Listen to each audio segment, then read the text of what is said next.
So Alex Sarr had been most people's number one picks for a while. Like, I was all on Team Ricochet, and you can say from very, very early, I've been on Team Ricochet for number one.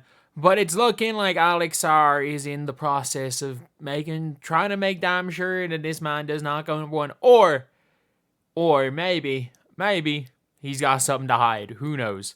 But before we get on to the view, guys, are new to the channel, subscribe. We are trying to get to 10,000 subscribers as soon as possible.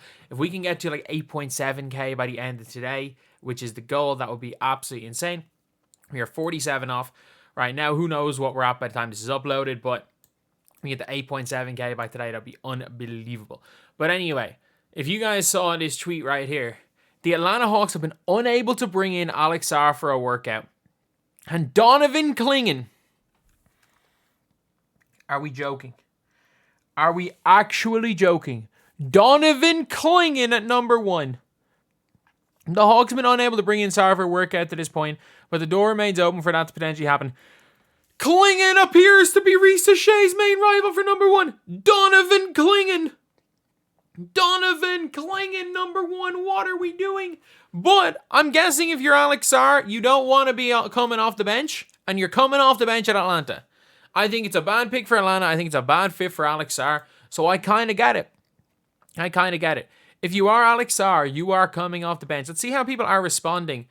Give Trey a rookie center in year 7. He's for sure requesting a trade. I'm pretty sure Trae Young wants him to draft Sarr. Dudes refusing to go number one. What has the sport become? What happened to the NBA? Clingan at number one be insanity. Clingan number one pick. What happened to the game I loved? Clingan going number one will be worse than Anthony Bennett. Look. No one will be worse than Anthony Bennett. Look, if Clingan is a terrible... Clingan can be a bad NBA player and he's still better than Anthony Bennett. Let's be real. He's not going to be worse than Bennett. But he'll be the equivalent of... You guys don't remember coming into the draft in 2013. The equivalent of an Alex Sarr, I know he was injured, was Nerlens Noel. He had athletic, big. And then when Nerlens Noel, when people were starting to sour on him because of his injury, people were like, oh, let's just take Alex Len. Let's just take another center. He's not the Anthony Bennett. He's the Alex Len of that draft. No, this is a mad old one. This is a mad old one. But Alex Sarr is highly unlikely to be going number one right now. I think the best spot for him, like if you are Alex Sarr, the best spot for you is going to be... is Washington. And people are like, oh, Washington don't really develop players or anything. Well, 1, Bradley Beal. 2, John Wall. 3, even the following year, you can't say they didn't get the best out of Otto Porter. Who else? They didn't do that bad a job when it came to Kelly Oubre. I'm trying to think who else they've Washington drafted high. They haven't done a terrible job with Denny. They haven't had a lot of first-round picks as far as I'm aware. Johnny Davis just sucked. Bilal Coulibaly, they've been fine with him. But I think that he slots right in as a starting center for Washington. And I think if he goes to Atlanta, and it's the reason why I've said Atlanta shouldn't take him, is that Atlanta are trying to win now. And in the year of 2024, both Clint Capella and Onyeka Okongwu are both better than Alex Sarr. Alex Sarr couldn't even start in the NBL. He was a 20-minute-a-game guy. Sure, his production was fine in those 20 minutes. He was a 20-minute-a-game guy in the NBL last year. He's not coming in and going to start in his rookie year. He might start in his rookie year on a bad team and they could develop him into a better player just through getting on the floor, but he's not going to start for Atlanta if they draft him. If I'm Atlanta, I'm looking to trade that pick. Trade that pick to somebody. But I made a suggestion and it was trade down. Like if you really want a big, if you're Atlanta, go and trade down for 4 and 8 with San Antonio. San Antonio take Ricochet number 1. Sarr goes number 2. And in all likelihood, Reed Shepherd probably goes number 3 to Houston. And Clingan is probably there for you at 4. It is quite likely that Donovan Clingan is there for you to take at number 4. If you go and trade down and you have the 8th pick. So if you want Donovan Clingan at 1, there is a good chance that Donovan Clingan is there for you at 4. Or heck, if Spurs want Ricochet, take Ricochet and have the 4 and 8 trade as a conditional trade for Donovan Clingan being there.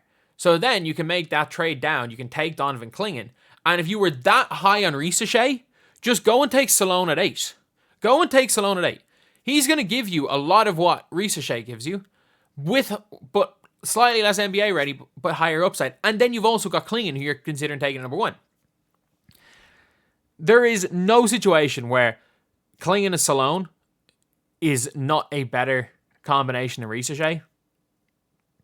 And obviously, in hindsight, 2020, we could be looking back in a year's time and being like, oh, why did you not draft, I don't know, let's just say Isaiah Collier lives up to it. Why didn't you take Collier with the 8th pick? Hindsight's always going to be 2020. But at this point in time, if you don't want Alex Sarr and Sarr doesn't want to play for you, find a way to trade down with that pick. And they're the only team. I know Portland have 7 and 14. Like, I'm trying to think what you could get. If Portland are dead set on a big, like, that's one trade you might be able to make. If Portland are, like, absolutely dead set on a big and you're Atlanta, going with, like, DeAndre Ayton and 7. If you're able to if the money-wise that works and you can get DeAndre Ayton and 7, and I don't know what way that works money-wise because of DeAndre Ayton's contract, but then you've got something to work with then. At 7, you can go and take, because you've got Jalen Johnson, DeAndre Ayton, you've got DeJounte, you've got Trae Young. Then at 7, you can look for maybe a Stephon Castle, maybe a Dalton Connect. Someone to play at that, like, well, to be fair, it's pretty too small to play at the 3. But even, like, I think Stephon Castle could survive there. You can go and get yourself, like, a Cody Williams or something. Someone that might end up helping that lineup. But honestly, you just never know what the Atlanta Hawks are going to do. But it seems that it's unlikely that they take Alex Sarr number 1. And I actually, if I'm the Atlanta Hawks, I don't mind it. Like, I think he's fool's gold. I've already said it. Like, I don't see how he's that much better than Khalil Ware. Like, if you end up getting the 4 and 8 pick, and then it turns out that, okay, you've kind of fluffed it. Your 3 guys, Sarr, Klingon, and Ricochet go 1, 2, 3, and you're sitting there at the 4th pick. I don't know who you want. Do you want a Stephon Castle? Do you want to take at 4? Are you going to go crazy enough and take, like, Salone at 4? Are you going to take a Cody Williams at 4? Are you going to go and take Reed Shepherd, who doesn't really fit at 4? I don't know what they're going to look at then. But then at 8, you can go and take Khalil Ware, who I think is going to be at least as good right away as Alex Sarr is. Maybe Sarr has got the greater upside, but right away I think Khalil Ware is going to give you something similar. So yeah, that's pretty much it for this right here. What do you guys think about the Alex Sarr situation? Do you guys think he's going to go number 1? Do you think this is all a smokescreen by him, by Atlanta, by his agent? What do you think is going to happen? I think some people are saying, oh, he's like hiding something. He doesn't want to have a workout because he knows he's not good enough and he wants him to just take him number 1. I personally think that he knows whoever his agent is like, look, if you go to Atlanta, you are not starting. If you go to Washington, they're going to start you and they're going to give you time to develop. And I think that, like, getting on the court is more important than anything for a number 1 pick. And I think being the number 2 pick and being guaranteed starter versus the number 1 pick and a guaranteed bench player, I'm taking number 2 any day.